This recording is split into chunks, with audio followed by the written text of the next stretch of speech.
I also found that Ram Mandir was not demolished by Babur. It was the lack of knowledge of the language जो हमारे side से भी था और left ने तो किया ही, which made us believe that Babur destroyed it. It cannot go with the current Palestinian. तो इनका उन फिलिस्तीनियों से कुछ लेना देना है ही नहीं जिनसे ये खुद को रिलेट करने की कोशिश कर रहे हैं. ये फिलिस्तीन जो थे आक्रमणकारी थे, जो समुद्र से आने वाले लोग थे और इन्होंने इजिप्ट पे अटैक किया था और एक बहुत बड़ा युद्ध भी हुआ था 1100 BC के आसपास. इंडिया भी जो भारतीय थे उन्हीं के लिए इस्तेमाल होता था. तो जिस समय पैलेस्टाइन वर्ड यूज हो रहा है वहाँ पे ज्यूज ही रह रहे हैं. तो ये जो वर्ड यूज हो रहा है पैलेस्टाइन, वो भी उन यहूदियों के लिए ही है. उसका इस्लाम से कुछ लेना देना है नहीं, क्योंकि जो यहूदियों का इतिहास है वो कम से कम 2500 साल पुराना है from the history of Islam. तो इसलिए जो ज्यूज हैं वो हमेशा ये बोलते हैं कि the only country which never persecuted us was India and the Hindus. So they are very clear at it and ये बिल्कुल ट्रुथ है. जो खुद को मुस्लिम मानता है उसके थियोलॉजी से डाइवर्ट करना आसान नहीं है as per the Muslim definition of Muslim, क्योंकि जो थियोलॉजी से डाइवर्ट कर जाता है वो मुस्लिम नहीं रहता है. और थियोलॉजी का एक पार्ट है कि जजमेंट डे तब तक नहीं आएगी जब तक ज्यूज को आप खत्म नहीं करेंगे. So battle of Khanwa is happens after battle of Bayana. तो बैटल ऑफ बयाना में राजपूतों ने बुरी तरह से पीट दिया था टिमुरिड्स को. और उसका डर इनके मन में इतना बैठा हुआ था कि बाबर के हिसाब से उनके जो सैनिक थे खानवा के युद्ध में जाने को तैयार नहीं थे, क्योंकि उनके सपने में भी वो राजपूत आके डराते थे. कुछ सब्जेक्ट ऐसे होते हैं जिसके रिसर्च के लिए, जिसके पढ़ाई के लिए काफी समय लगेगा. आप उनको इतनी लाइटली नहीं पढ़ा सकते हैं. It has to have more intensity, it has to have more depth. आपको इतना रिगरस उस कोर्स को बनाना है ताकि लोगों को समझ में आ सके कि रिसर्च का महत्व क्या है. अभी सब कुछ everything comes on the platter.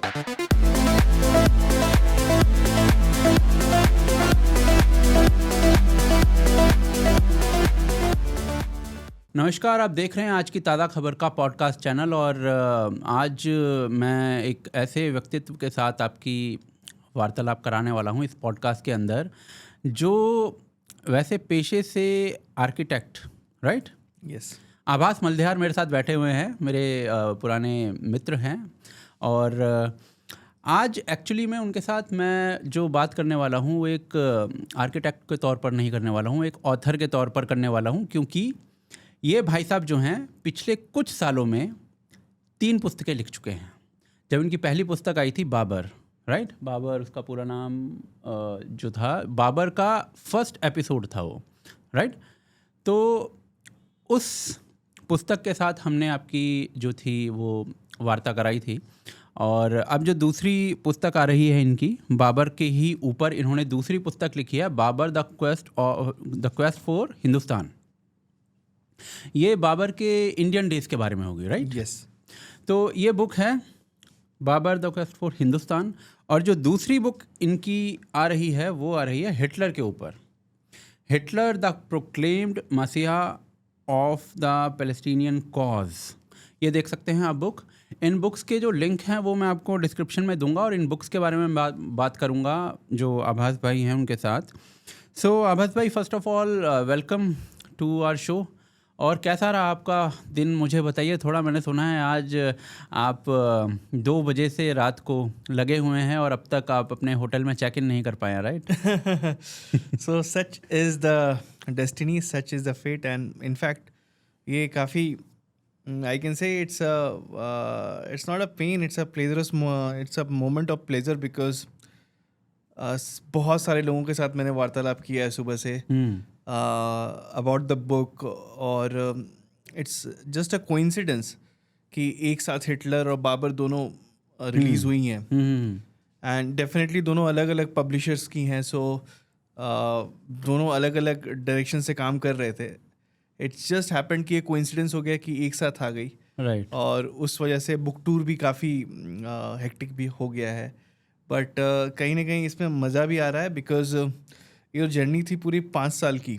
Hitler को लिखने के लिए मुझे पूरे 5 साल लगे, क्योंकि पहले रिसर्च कलेक्ट करना था, उसके बाद आर्काइव्स को वैलिडेट करना था. और जो हिटलर स्पेसिफिकली बुक है उसमें रिसोर्स और सोर्सेज बहुत क्रूशल थे. इसमें अभी जो बुक की साइज़ लोग देख रहे हैं, एक्चुअली बुक उसकी डबल द साइज़ की है। सो ये तकरीबन 550 पेज के आसपास की किताब है और टोटल 350 के आसपास सोर्सेज हैं। 350 पेज सोर्सेज का मतलब बिब्लियोग्राफी, यानी कि जो जो सोर्सेज लगे हैं, नोट्स जो फुट नोट होते हैं, वो सब, इन सब को मैंने ऑनलाइन कर दिया है ताकि बुक का साइज़ कम हो जाए, हम प्राइस कंट्रोल कर सकें। ऐसे बहुत सारे चीज़ें थी, क्योंकि मकसद ये था कि किताब लोगों तक पहुंचनी चाहिए। ये सब्जेक्ट ऐसा है कि इसको हम एक शोपीस बना के नहीं रखना चाहते हैं। इस किताब को चाहते हैं कि ज़्यादा से ज़्यादा लोग जान सकें, क्योंकि ये कहानी वर्ल्ड वॉर 2 के दौरान की है, और जिसको मेरे हिसाब से ये वर्ल्ड वॉर 2 की सबसे अनहोली अलायंस थी। और जो आपने बुक लिखी है, मैं एक बार फिर से उसका नाम पढ़ देता हूँ, हिटलर द प्रोक्लेम्ड मसीहा of the Palestinian cause. So you are saying it was the most unholy alliance of that time. Basically, जो फिलिस्तीन है और जो हिटलर है, इनके बीच का अलायंस जिसको आप बात कर रहे हैं, राइट? हाँ। ज़्यादा इसके बारे में मेरे ख्याल से लिखा नहीं गया, क्योंकि मैंने भी आज से करीब 2-3 साल पहले हमने एक डॉक्यूमेंट्री बनाई थी, द साइलेंस ऑफ स्वस्तिक नाम से। वो टोटली स्वस्तिक जो चिन्ह है उसके बारे में थी, और उसको बनाते टाइम मैंने भी काफ़ी पढ़ा था, कोशिश की थी हिटलर के बारे में पढ़ने की, उसका माइंडसेट जानने के बारे में। एंड मेरा अपना जो कंक्लूजन था उस समय वो ये था कि हिटलर जो था वो एक अपना ही कल्ट बनाने की डायरेक्शन में वो चल चुका था, राइट? हेकन क्रोज और जो भी उसका माइंडसेट उस समय था, पॉजिटिव क्रिश्चियनिटी, हाँ राइट, पॉजिटिव क्रिश्चियनिटी, उसके जो 25 points of Hitler Nazi party थे, राइट? पॉजिटिव क्रिश्चियनिटी, बाकी बहुत सारी चीज़ें थी। तो क्रिश्चियनिटी से इंस्पायर होके एक अलग ही कल्ट बनाने की डायरेक्शन में वो चल, उसका यहाँ तक कहना था कि जो जीसस क्राइस्ट थे वो जर्मन थे, आर्यन, राइट? मतलब blonde hair, blue eyes. He mentions it. Right. तो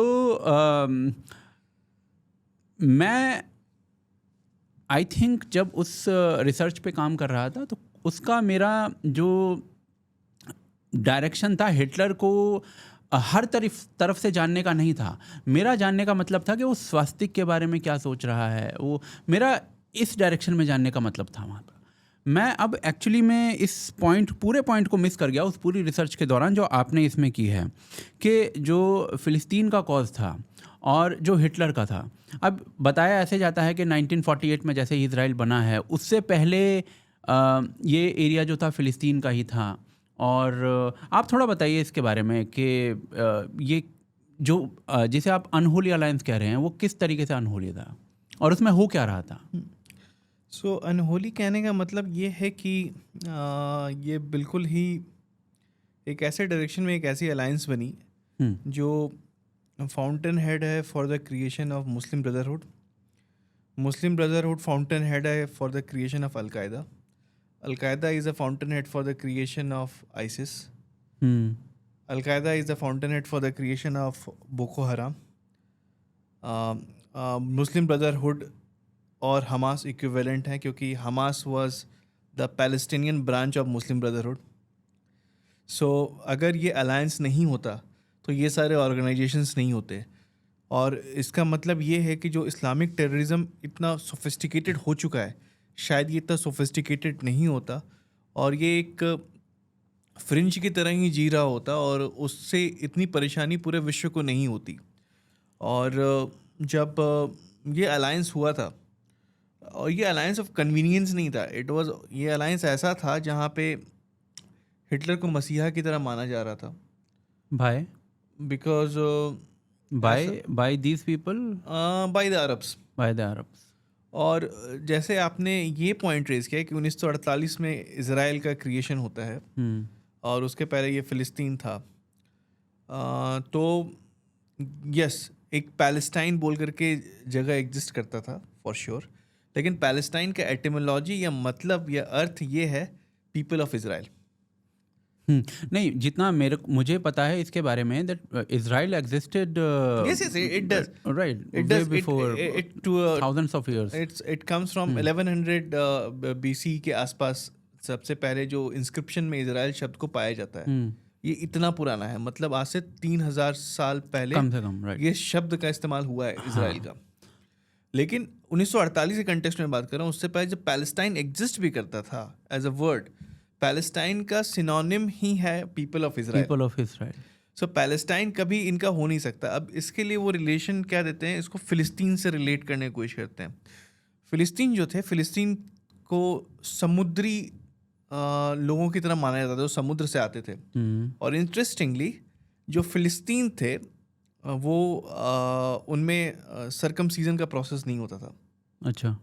दे were different from the Jews, because Jews are the process of circumcision. और उसके साथ साथ जो फिलिस्तीन थे, एक्चुअल फिलिस्तीन जहाँ से पहली बार वर्ड आ रहा है, वो दे वर पोर्क ईटर। ओके। सो अभी के जो पैलेस्टीनियन है उनके साथ ये जो फिलिस्तीन का एंगल है जो मैं बता रहा हूँ, being the pork eater and not doing the process of circumcision, it can not go with the current Palestinian. तो इनका उन फिलिस्तीनियों से कुछ लेना देना है ही नहीं जिनसे ये खुद को रिलेट करने की कोशिश कर रहे हैं।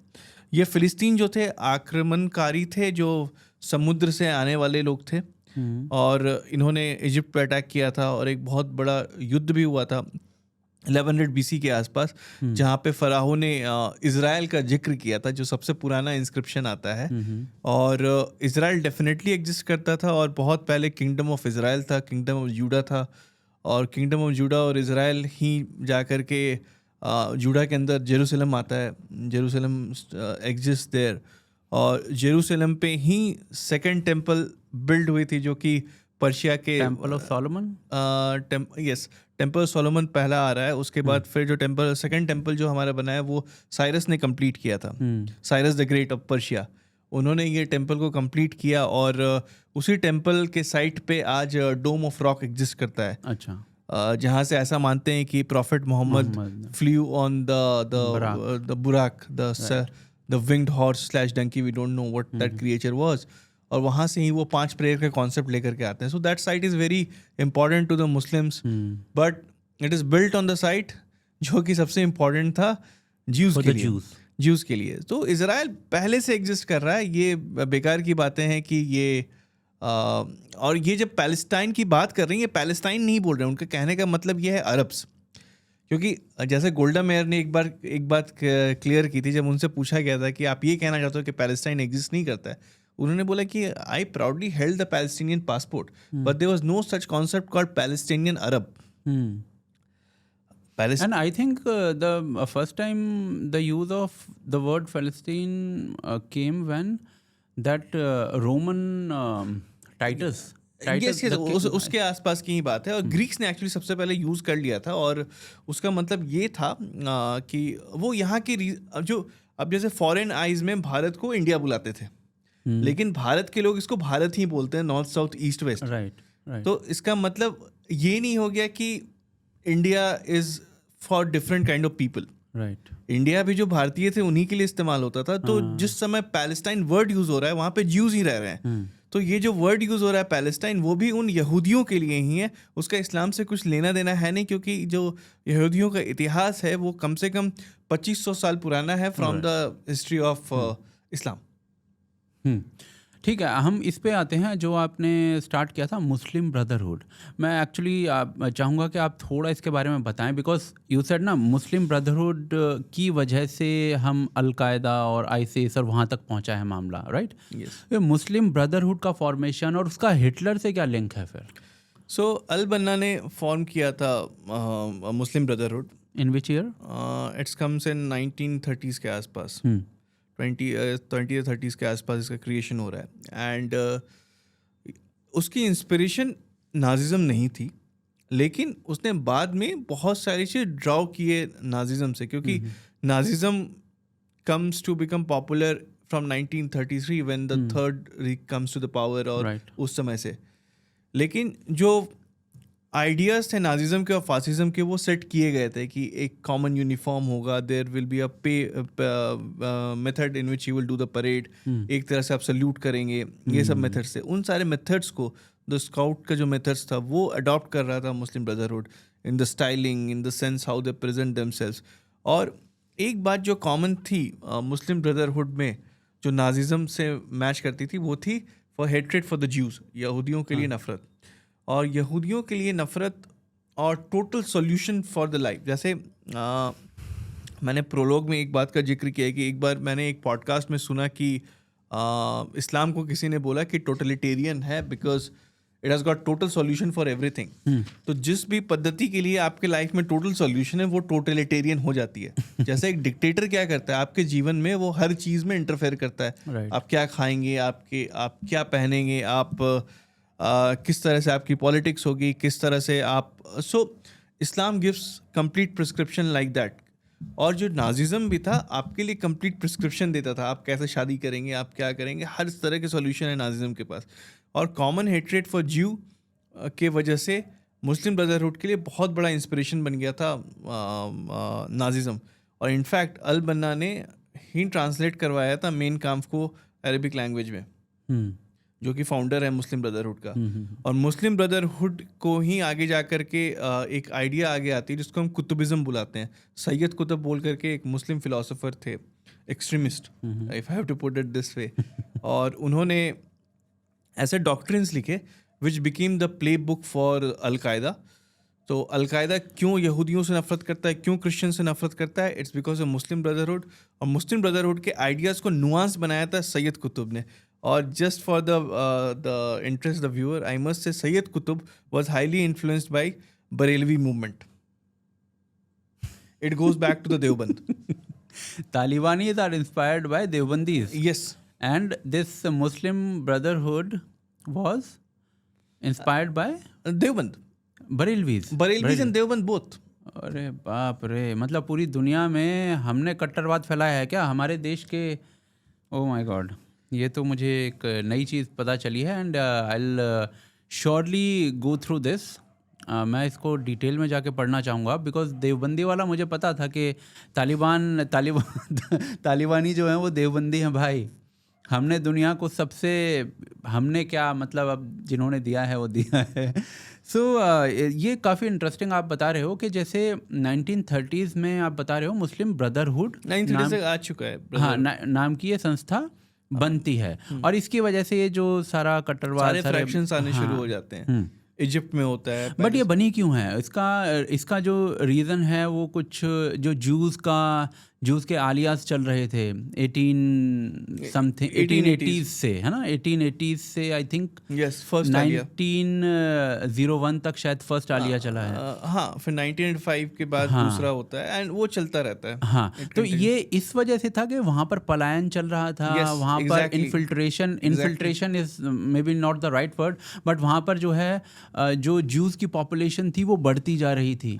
अदरवाइज क्या हमें हिस्टोरिकल भी दोनों के बीच में, मुस्लिम्स और जूस के बीच में कुछ दिखता है जितना, because I know in Europe तो खैर जो 19th सेंचुरी के अंदर, 20th सेंचुरी के अंदर तो जो हुआ है वो सबको पता ही है. 19th सेंचुरी के अंदर भी बहुत सारे कांड हुए हैं जो मतलब जिस पे पूरी डायरीज भरी जा सकती हैं. बिल्कुल. और उससे पहले भी 1000 साल आप जाओगे तो देयर आर थिंग्स जो हो रही हैं, बट 19th सेंचुरी में तो बहुत ज़्यादा हो गया था.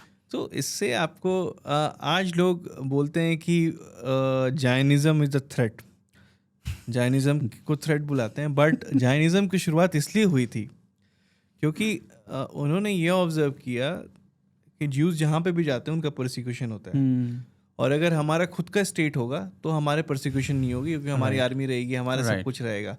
सो इसलिए इन लोगों ने डिसाइड किया कि हम we will go back to the our own land.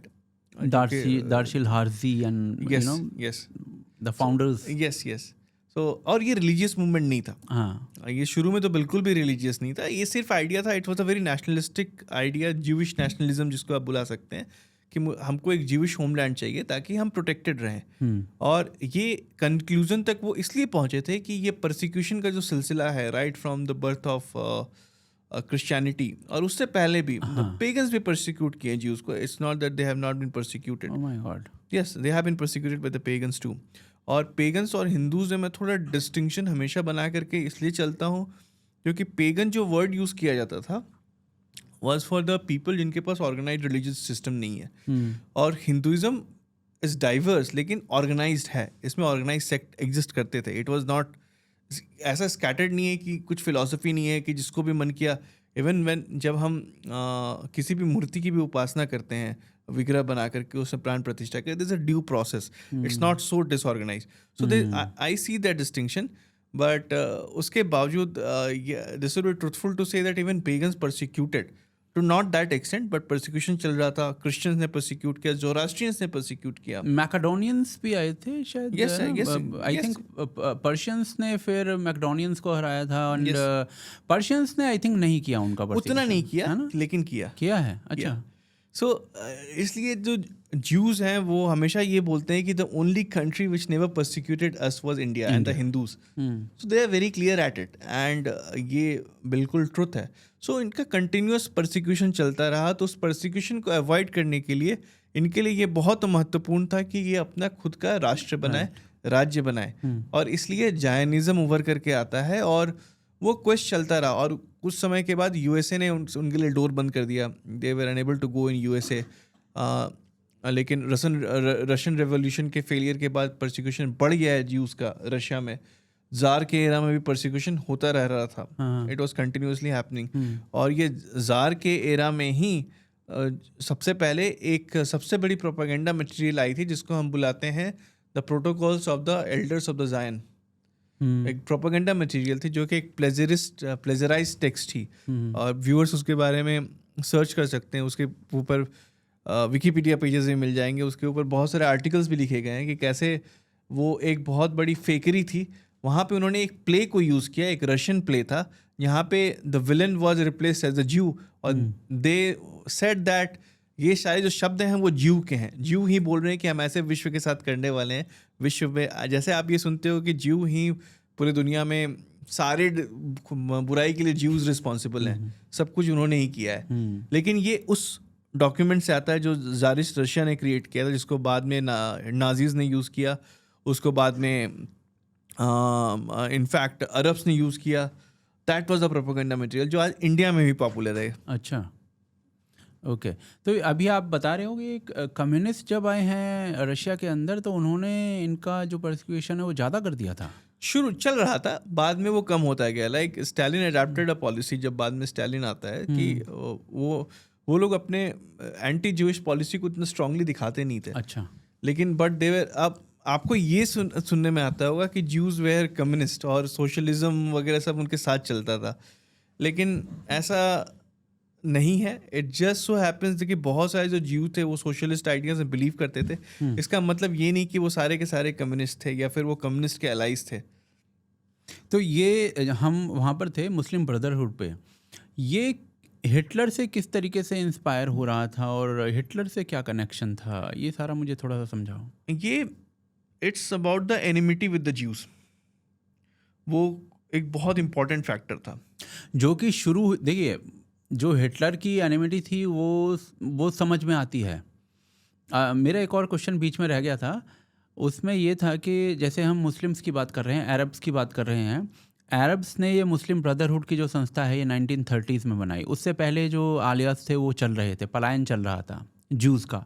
और जो परसेंटेज ऑफ ज्यूज़ था वो इस पूरे रीजन में, जिसको हम आज इज़राइल कहते हैं, उसमें बढ़ता जा रहा था. इसकी वजह से एक एनिमोसिटी का एनवायरनमेंट अरब्स के अंदर बन रहा था. लेकिन क्या जो ये एनिमोसिटी थी ये 1880s से पहले भी थी इस अरब के रीजन में? ये एनिमोसिटी थी? यस, एग्जिस्ट करती थी. जैसे उस समय ये सारा एरिया ऑटोमन एम्पायर के अंदर आता था. हाँ, राइट. सो जनरली ये बताया जाता है कि ऑटोमन एम्पायर के अंडर सब कुछ हंकी डोरी थी. ज्यूज़ बड़े अच्छे से रह रहे थे, कुंफाया कर रहे थे, सब कुछ बड़ा सुंदर था. लेकिन ऐसा नहीं है, उनके लिए धिम्मी स्टेटस था. अच्छा. तो ऑटोमन्स के अंडर भी. और उनको प्रोटेक्शन देते थे, लेकिन प्रोटेक्शन फ्रॉम होम. जिजिया लेके ही देते जिजिया लेते थे उनको. They can't build the synagogues. वो अपने रिलीजन को पूरी तरह से प्रैक्टिस नहीं कर सकते हैं। बहुत सारे क्लॉजेस थे और इसीलिए मैंने बुक में एक अपेंडिक्स में एक ऐड करके रखा है द पैक्ट ऑफ उमर। तो उमर एक खलीफा थे जिन्होंने एक पूरा पैक्ट क्रिएट किया था कि धिम्मी के साथ कैसे ट्रीट करना है, और वो पैक्ट ऑटोमन्स से लेकर के जितने भी मुस्लिम एम्पायर थे सब ने फॉलो किया था। और उसी पैक्ट के तहत Mughals of course pact was very crucial. लेकिन यहाँ पे एक नेचुरली एक डिफरेंस ये आता है कि by default Hindus are not dhimmis, क्योंकि हिंदूज पीपल ऑफ बुक नहीं है, वो काफिर है। मुशरिक बोलेंगे, क्या बोलेंगे? काफिर पहले बोलेंगे, क्योंकि काफिर का ब्रॉड डेफिनेशन के अंदर मुशरिक आ सकते हैं। अच्छा, इट्स ब्रॉडर मूर्ति पूजक को बोलते हैं ना मुशरिक। हाँ, ब्रॉडर वर्ड जो है वो है काफिर। आप काफिर हैं, उसके अंदर मुशरिक भी आते हैं।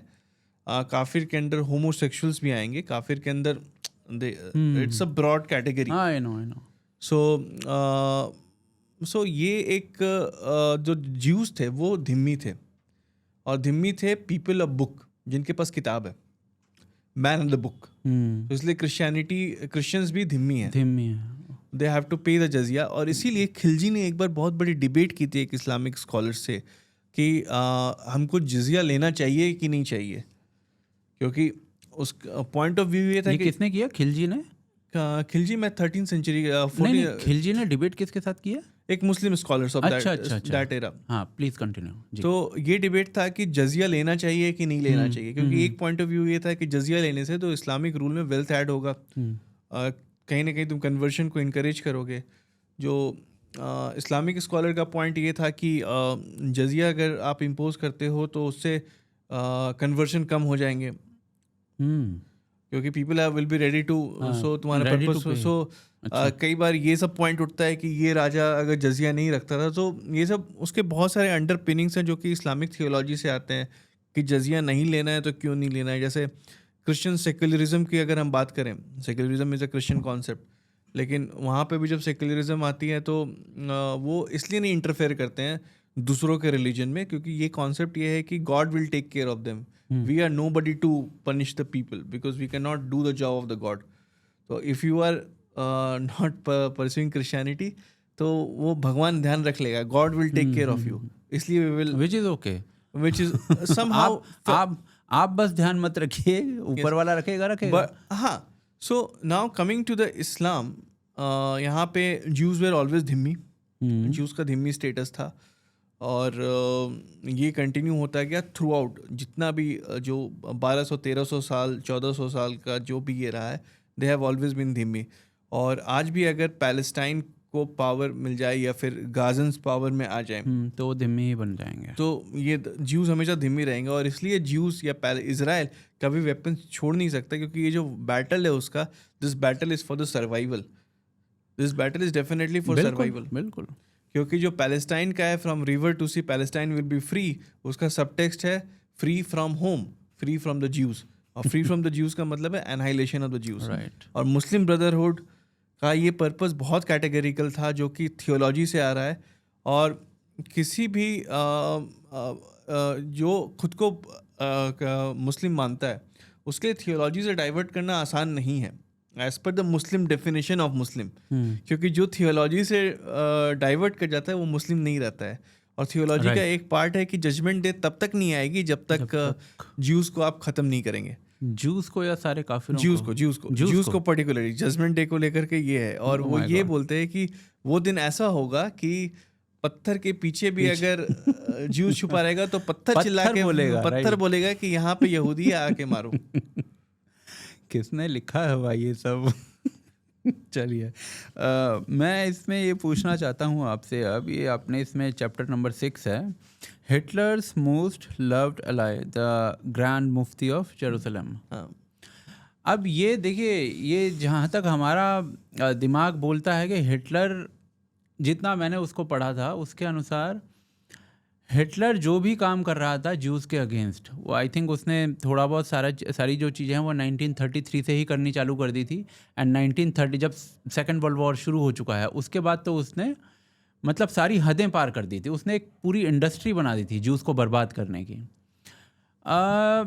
अब इसमें जैसे आप लिख रहे हैं हिटलर्स मोस्ट लव्ड अलाई, ये किस संदर्भ में है? और ये ग्रैंड मुफ्ती ऑफ जेरूसलम, क्या ये आप कुछ इस तरीके से हिंट करना चाहते हैं कि that they were planning together about what was happening with the Jews, वो साथ में प्लान हो रहा था, या फिर एक दूसरे के अलाय थे, एक दूसरे को इस चीज़ में सपोर्ट कर रहे थे?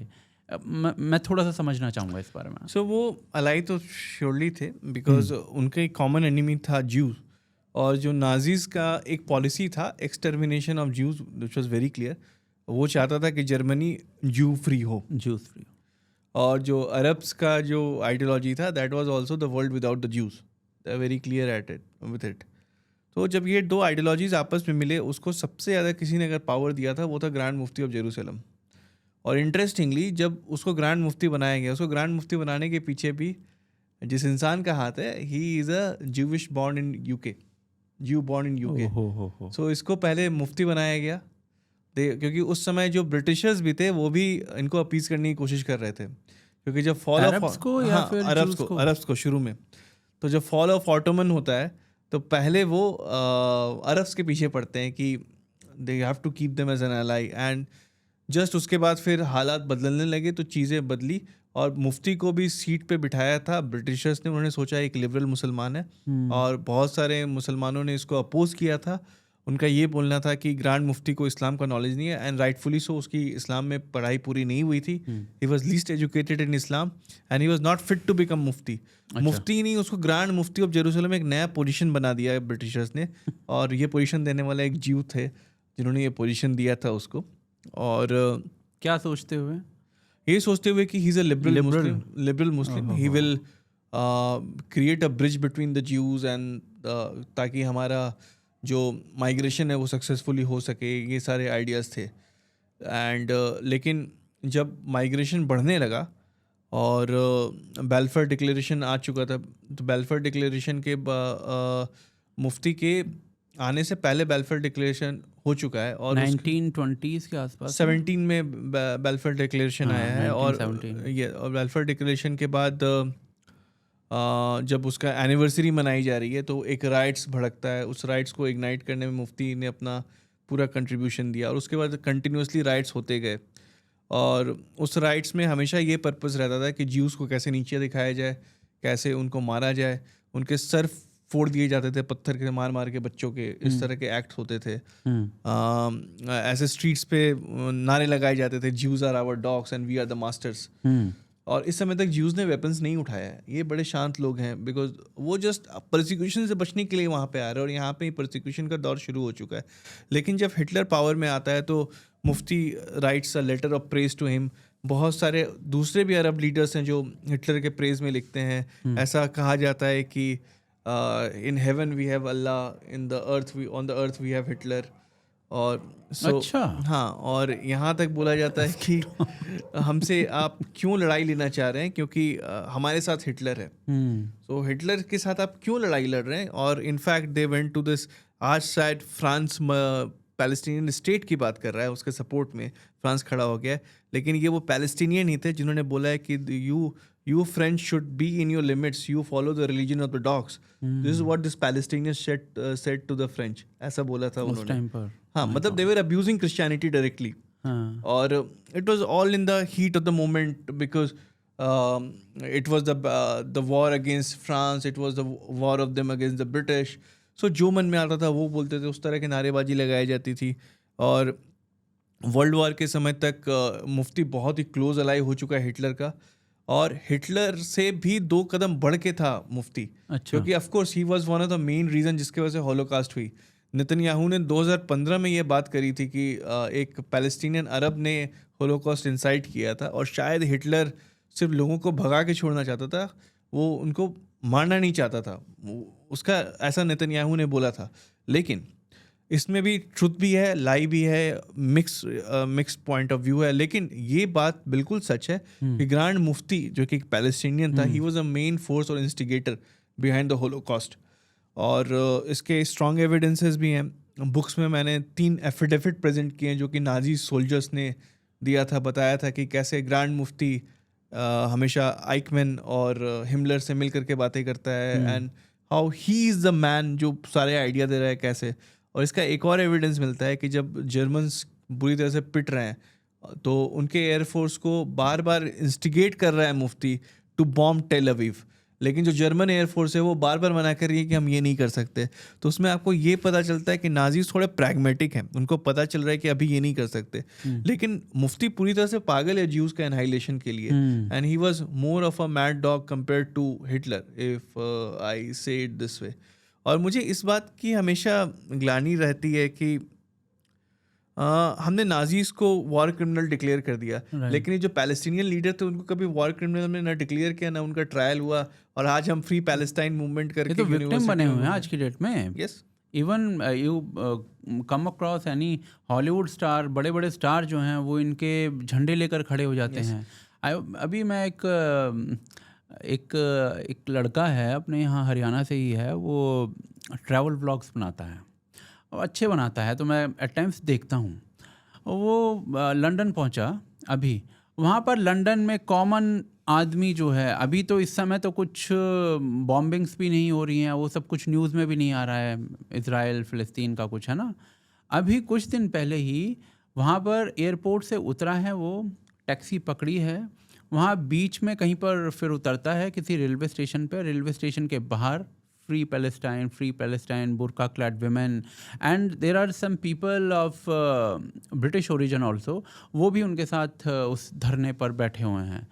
सो ये आप भारत में देख लीजिए, all eyes on Rafah, right, इस टाइप की मूवमेंट्स ये पेड होते हैं, फ्री होते हैं, आई डोंट नो, बट मैंने सिर्फ ये देखा है कि ये लोग अपना नैरेटिव इस तरीके से बना लेते हैं that they are the victims, they are not the aggressors, right.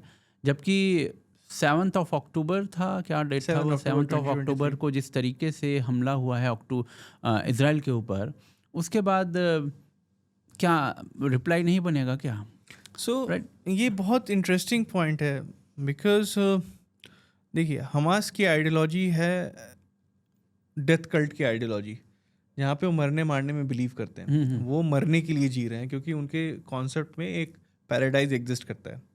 और हिटलर ने भी इस कॉन्सेप्ट को अप्रिशिएट किया है। हिटलर ने ये बोला था कि Islam is a religion of the man, और while Christianity makes you weak, Islam makes you powerful, because Islam rewards the soldiers, it gives you the houris in the paradise. Hitler ये बात कर रहा है।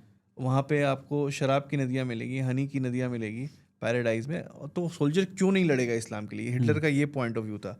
और ये सत्य भी है कि जो पैलेस्टीनियन हैं वो इस थियोलॉजी में बिलीव करते हैं, और इसलिए ह्यूमन शील्ड्स कंटिन्यूसली इस्तेमाल होते हैं। आज कोई ये बात नहीं कर रहा है कि हमास ने क्यों टनल्स बनाए थे इजराइल से कनेक्ट करते हुए, जो बच्चों के बेडरूम में खुलता है वापस गाजा में, वो क्यों मस्जिद में खुलता है, वो क्यों हॉस्पिटल में खुलता है, क्यों उनके मिलिट्री इंस्टॉलेशन मस्जिद में हैं और हॉस्पिटल्स में हैं। तो अब अगर इजराइल को अपने हॉस्टेजेस को वापस लेकर के आना है, वो युद्ध तो करेगा ही। हमास ने अगर 8 अगस्त को हॉस्टेजेस रिटर्न कर दिया होता है, हमास ये 7 को करता नहीं, तो आज Gaza wouldn't have been bleeding.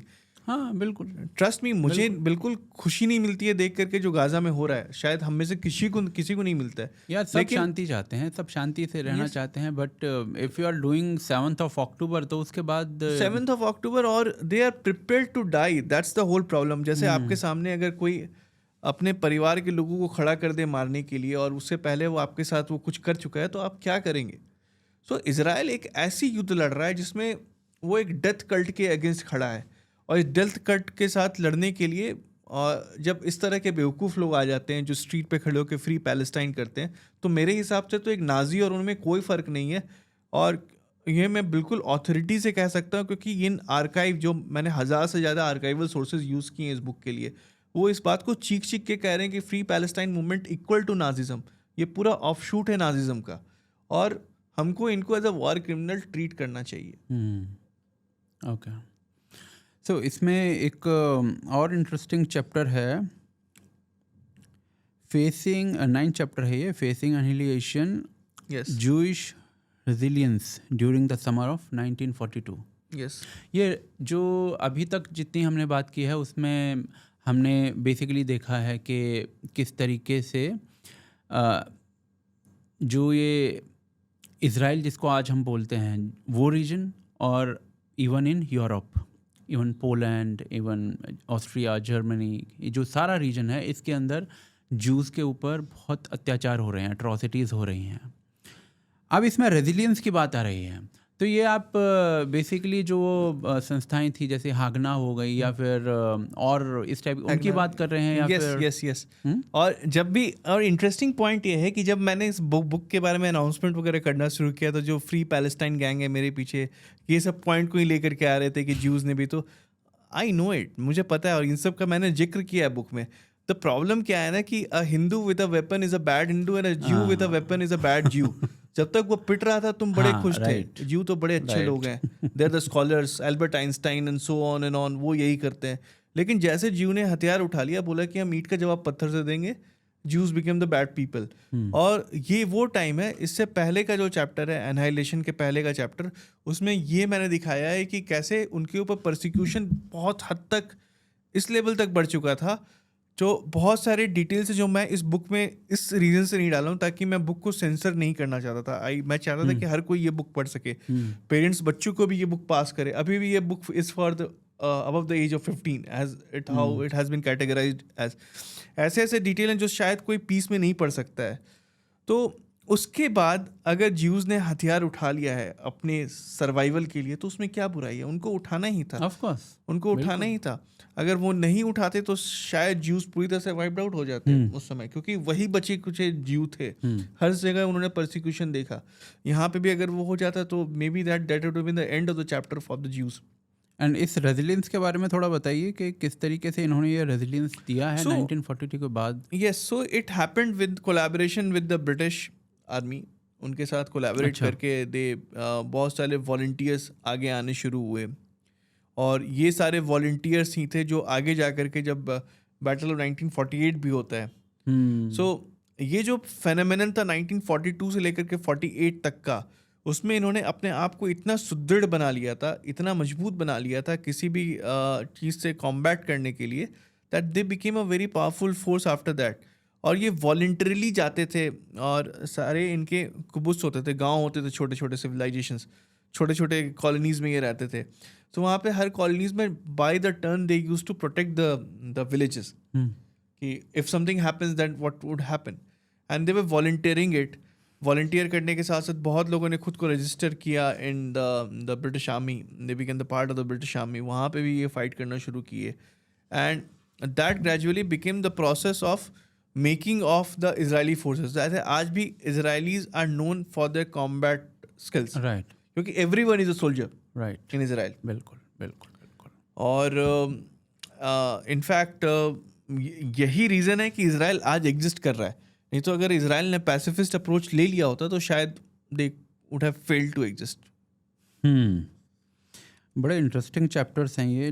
The 12th chapter is the crescent and the hakenkreuz, Muslim collaborations with the Wehrmacht in the Eastern Front. Yes, so Bosnian Muslim को रिक्रूट कर रहे थे Al Husseini, the grand Mufti of Jerusalem. अच्छा, so ऐसे बहुत सारे popular pictures लोगों को दिख जाएंगे।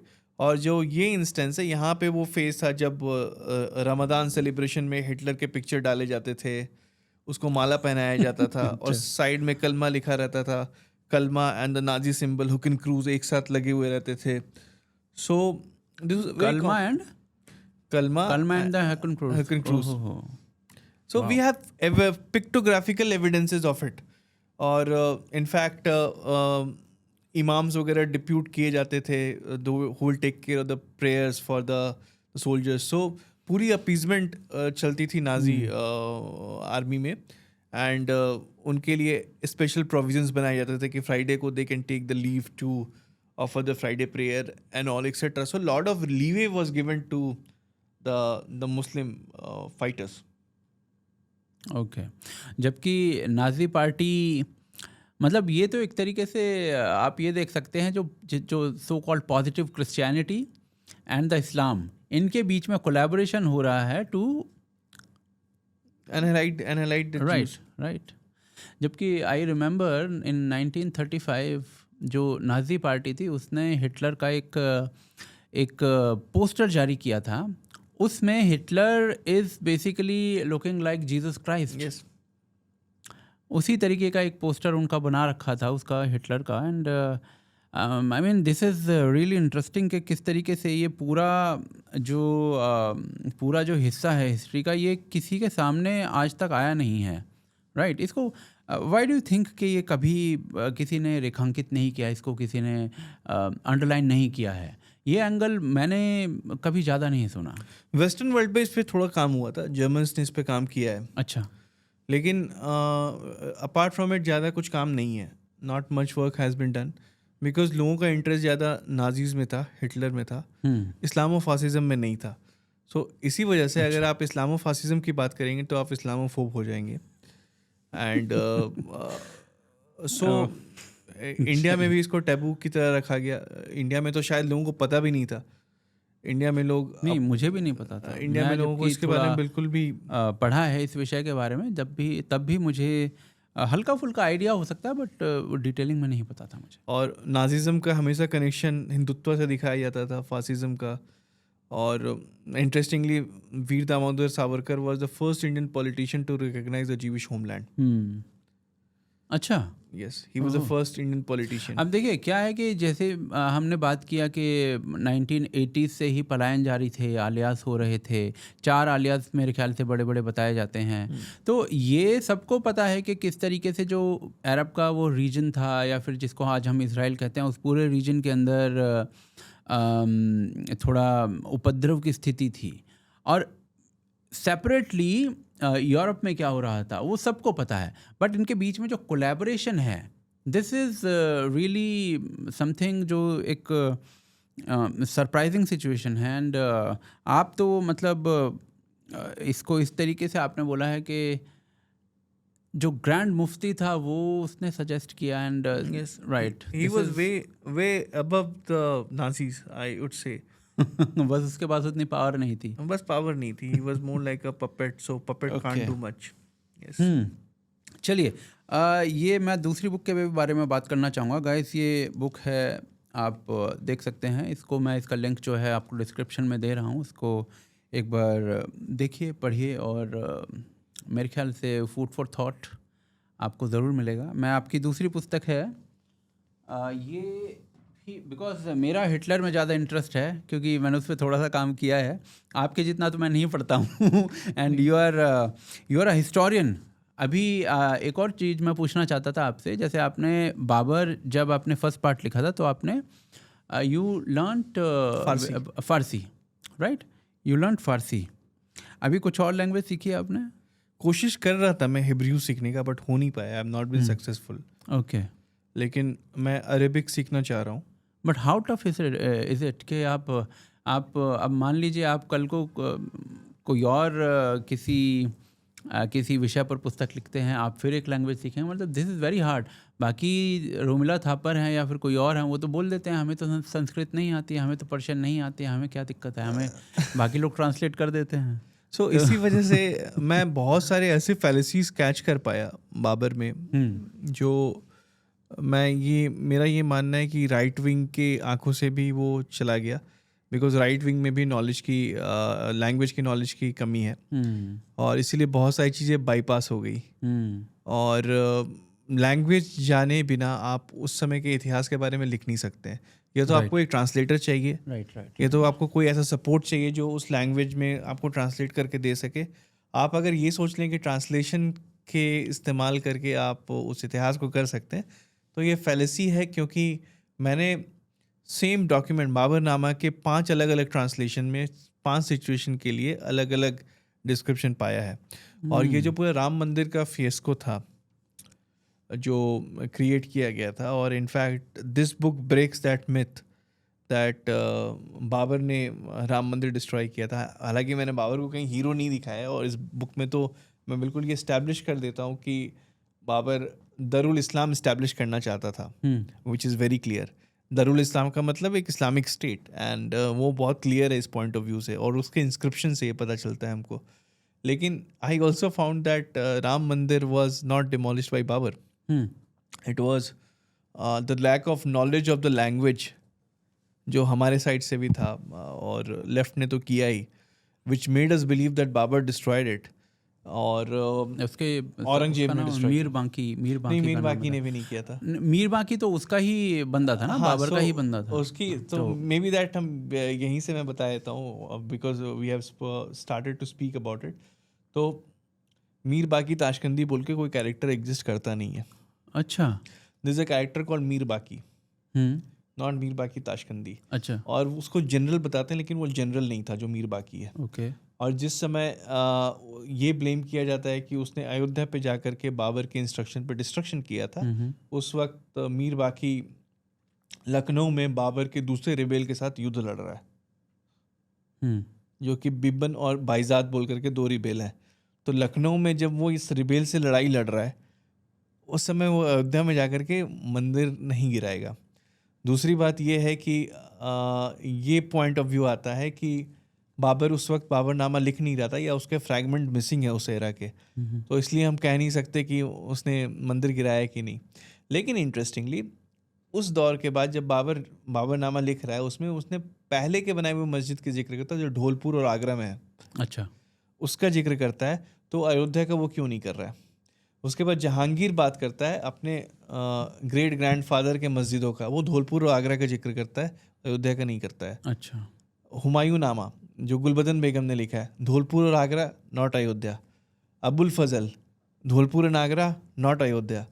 अबुल फजल ये बताता है कि हम अकबर के दौर में रामनवमी मनाई जा रही है वहाँ पे, मस्जिद में तो रामनवमी नहीं मनाई जाएगी। तो there are very strong evidences that Aurangzeb ने डिस्ट्रॉय किया था उसको। और बाद में मुस्लिम साइड ने बहुत सारे, इसमें कितना टाइम इंटरवल है? औरंगजेब डाइड 120 साल के आसपास, 120 साल के आसपास, राइट? मतलब रूल में आना, शासन में आना 120 130। Aurangzeb came to the power in 1660s में, right? 1660 and he died in 1707, right? और बाबर का क्या टाइम पीरियड आता है? 1530 ही डाइज। 1530 है ना? ओके, तो 1530 से 6, हाँ, तो वो 120 साल के करीब हो गया।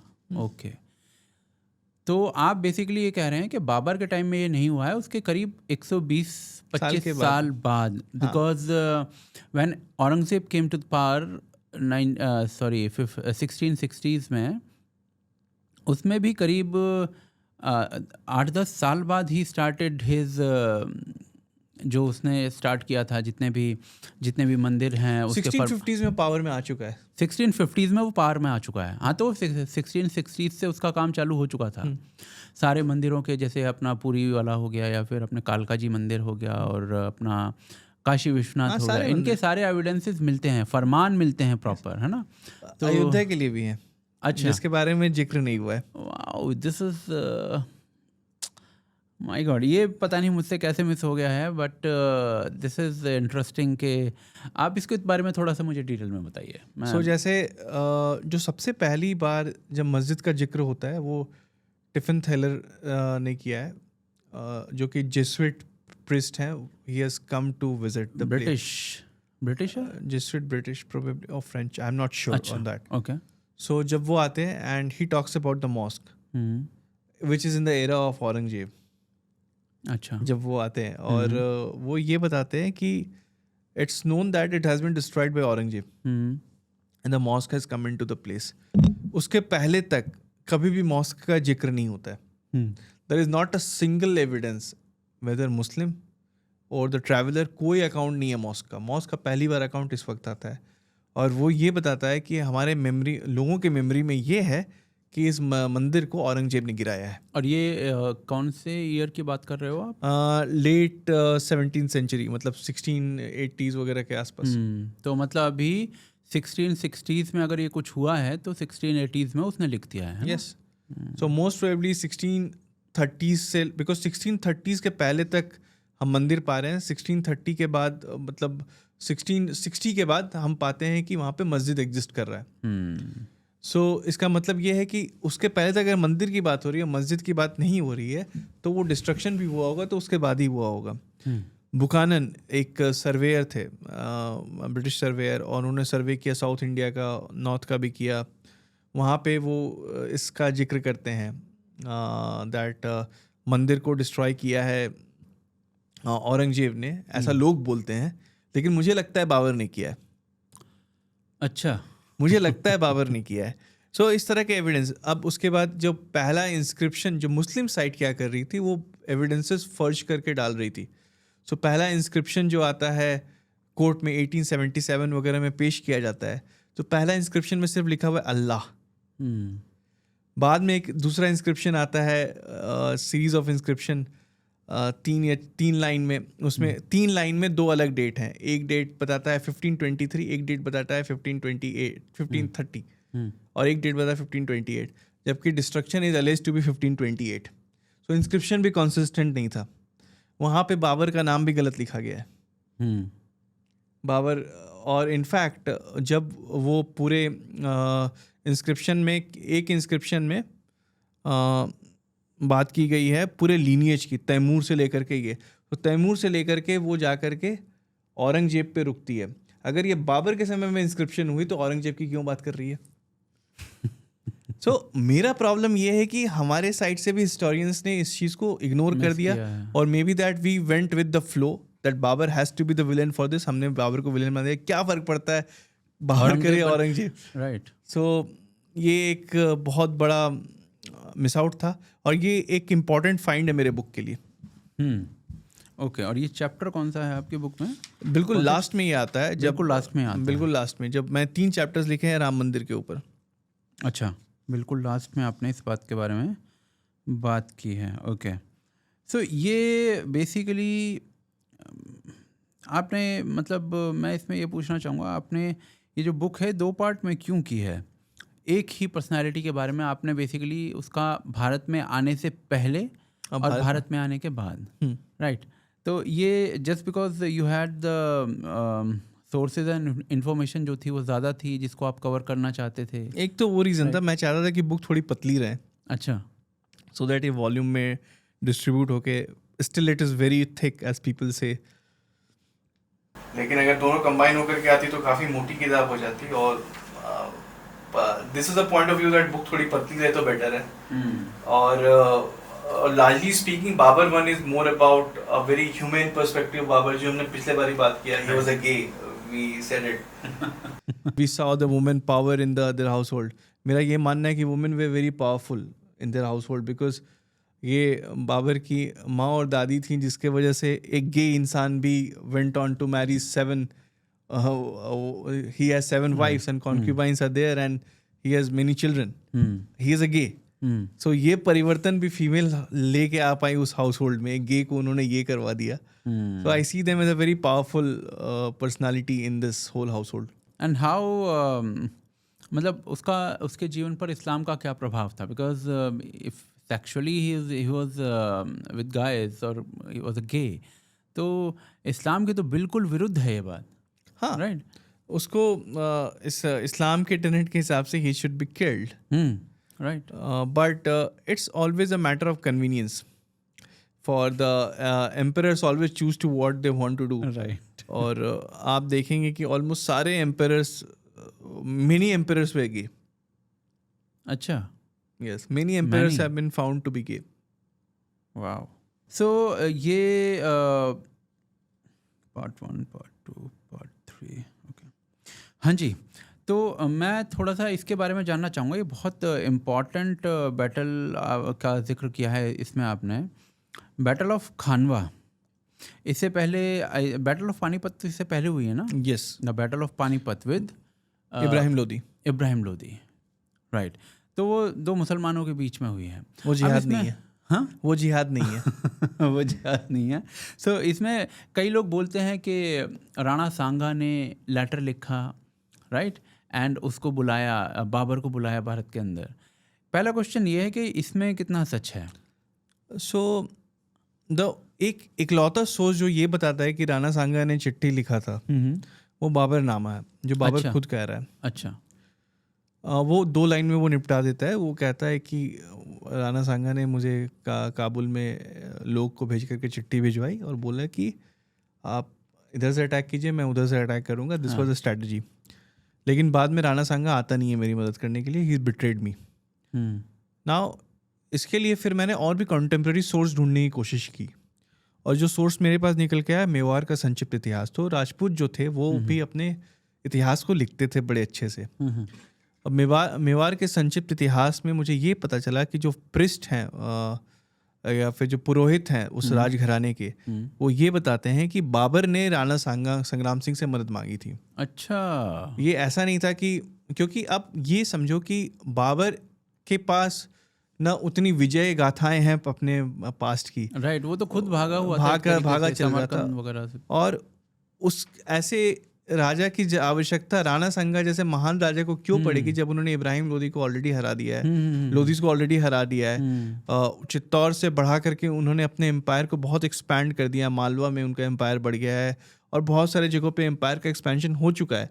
तो ऐसे में such a mighty king will need help of somebody coming from foreign land, that to like Babur जो कि खुद भागा हुआ है अपने वो तो पॉसिबल ही नहीं है। सो इसमें ज़्यादा कुछ रियलिटी नहीं है। It looks more like Babur emotion में आकर के he wanted to make a case and he just said it. Okay, और उसको एक पत्थर की लकीर आज बनाने की कोशिश कुछ लोग करते हैं। Yes, right. तो इसमें एक बहुत इंटरेस्टिंग बैटल है, the battle of Khanwa. Yes, and after the battle of Khanwa, ये दोनों चीज़ मुझे बताइए कि उस बैटल में वो क्या बैटल था, उसका रीज़न क्या था। मेरे ख्याल से वो राणा सांगा के साथ ही तो उसमें क्या सिनेरियोज बने हैं और उस बैटल के बाद कैसे सिचुएशंस चेंज हो गई हैं। So battle of Khanwa is happens after battle of Bayana. तो बैटल ऑफ बयाना में राजपूतों ने बुरी तरह से पीट दिया था टिमुरिड्स को। हाँ, और उसका डर इनके मन में इतना बैठा हुआ था कि बाबर के हिसाब से उनके जो सैनिक थे खानवा के युद्ध में जाने को तैयार नहीं थे, क्योंकि उनके सपने में भी वो राजपूत आके डराते थे। और लेकिन फिर भी बैटल ऑफ खानवा के पहले उनको ज़्यादा इमोशनली इन्वॉल्व करने के लिए बाबर ने जिहाद डिक्लेयर किया। और बयाना में भी जिहाद डिक्लेयर किया था, लेकिन इस बार और अच्छे से वो डिक्लेयर करता है। वो शराब को छोड़ देता है और वो शराब की बोतल्स को तोड़ता है, वेसल्स को, और वो ये बोलता है कि जिस तरह मैंने इस शराब की प्यालियों को तोड़ा है उसी तरह से मैं हिंदुओं के भगवान के मूर्तियों को भी तोड़ूंगा। सो वो ऐसा कंपैरिजन करता है। और उसके बाद बैटल ऑफ खानवा में दोनों सेनाएं आमने सामने आती हैं, लेकिन बाबर की जो सेना है वो टेक्नोलॉजिकली काफ़ी एडवांस है।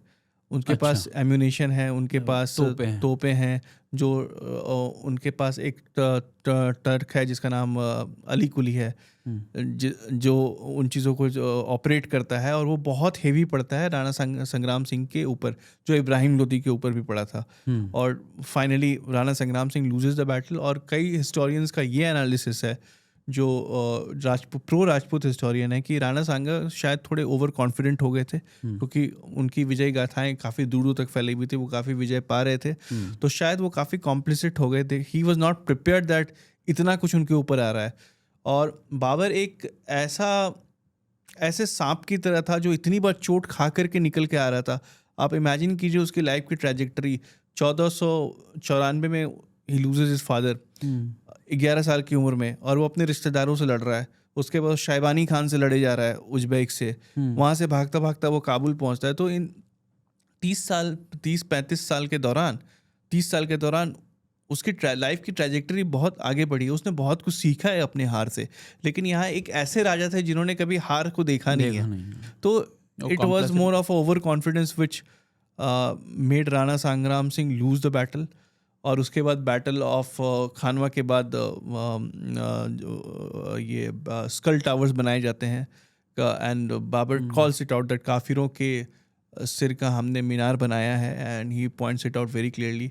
फिर वो बोलता है कि हमारा जो रास्ता है अब दरुल इस्लाम की तरफ और भी सुदृढ़ होता जा रहा है।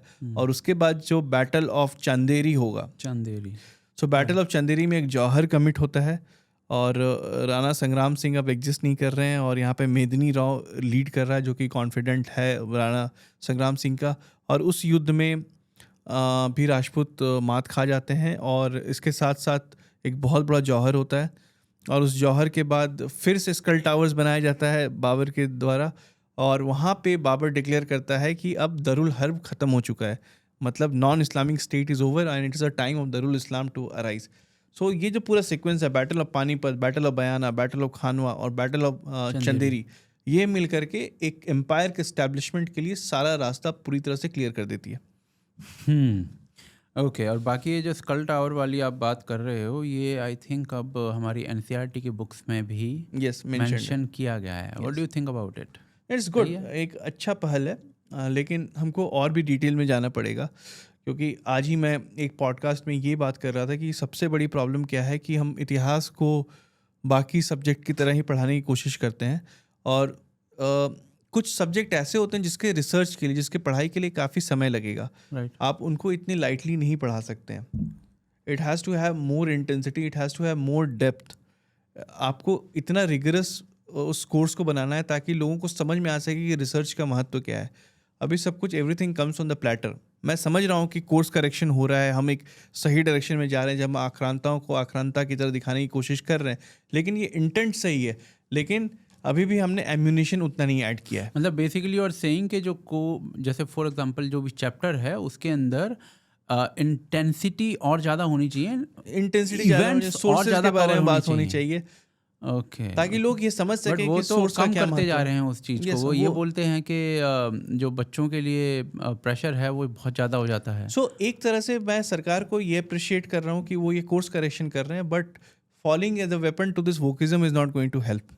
क्योंकि आप चंदन से खुशबू तभी आती है जब चंदन को घिसते हैं.